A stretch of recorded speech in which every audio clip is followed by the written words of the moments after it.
Pensa só, comprar um café, fácil, né?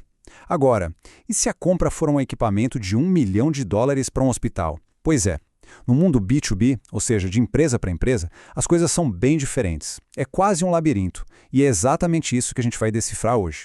Olha só esse contraste, é bem claro. De um lado, a gente tem a compra de um café. É uma coisa rápida, barata, uma decisão que uma pessoa toma sozinha, em segundos.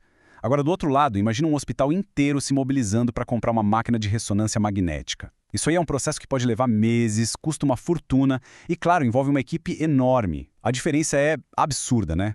Ok, então fica a pergunta. Por que o processo de compra entre empresas é tão, mas tão complexo assim? O que tem de tão diferente? A resposta está em alguns pontos essenciais que a gente vai ver agora.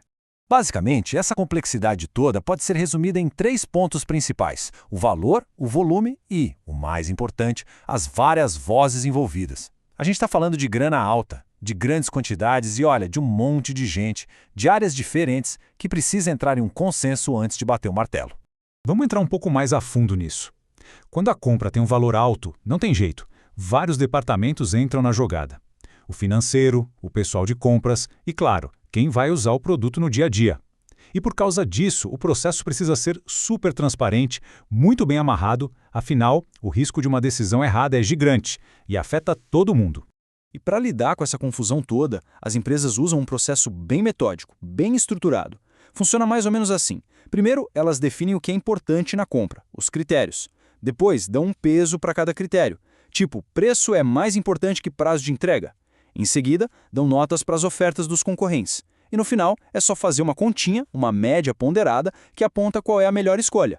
É um jeito bem lógico de garantir que a decisão seja racional e, olha, defensável depois. Beleza, esse processo estruturado é a base de tudo. Mas o legal é que ele não é aplicado do mesmo jeito sempre. A verdade é que nem toda compra de empresa para empresa é igual. Existem basicamente 4 cenários diferentes.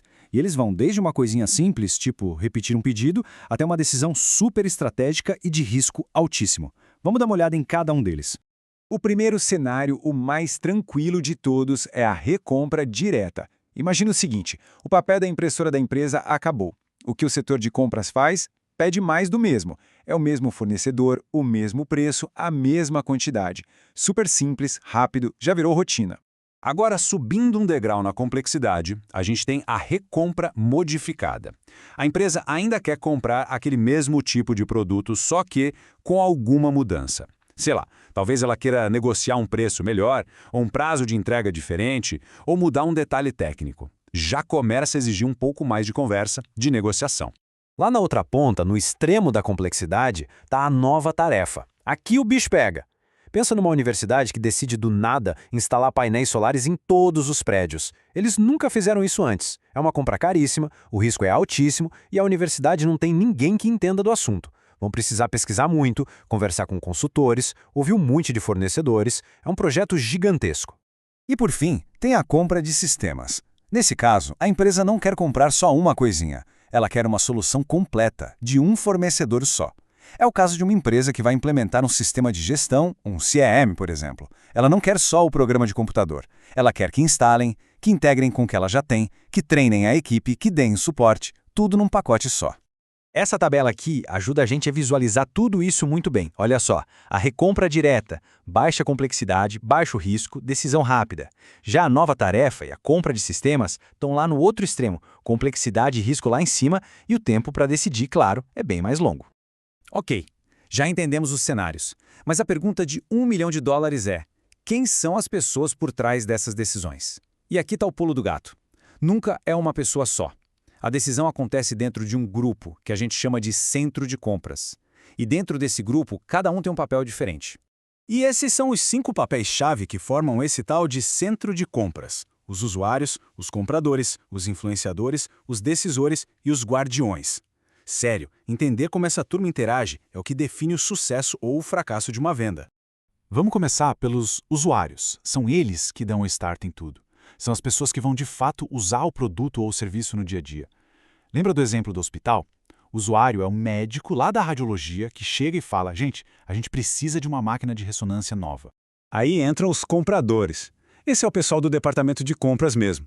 Eles têm o poder, a autoridade formal para escolher os fornecedores, para negociar os detalhes do contrato, preço, pagamento, toda essa parte burocrática.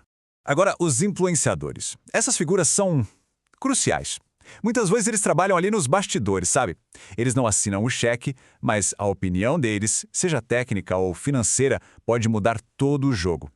É o especialista que fala, olha, a marca X é a melhor. Ou o cara do financeiro que diz, esse orçamento não passa.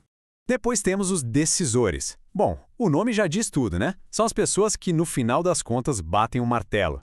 É quem dá a palavra final, a aprovação para fechar com o fornecedor. Pode ser um gerente, um diretor, até o presidente da empresa, dependendo do tamanho da compra. E por último, mas olha, super importante, os guardiões, ou os famosos gatekeepers. Essa galera controla o que entra e o que sai de informação. Pode ser uma secretária que decide quem consegue uma reunião ou um assistente técnico que filtra quais propostas vão chegar na mesa dos chefes. Eles são, literalmente, o portão de entrada. Certo. Agora, vamos juntar as peças do quebra-cabeça. A gente viu os cenários de compra e viu quem são as pessoas envolvidas. Mas como é que isso tudo funciona junto na vida real? Essa frase aqui resume tudo de forma brilhante. Vender para uma empresa não é sobre convencer uma pessoa só. O sucesso está em saber navegar, em interagir com essa rede complexa de gente, onde cada um tem um papel e uma visão diferente. Então, o ponto central é esse.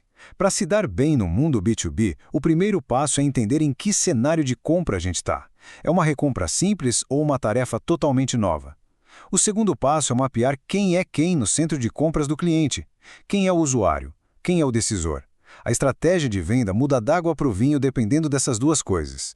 E para a gente fechar, fica uma pergunta no ar para pensar.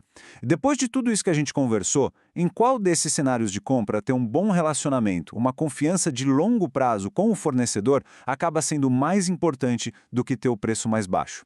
Fica aí a reflexão.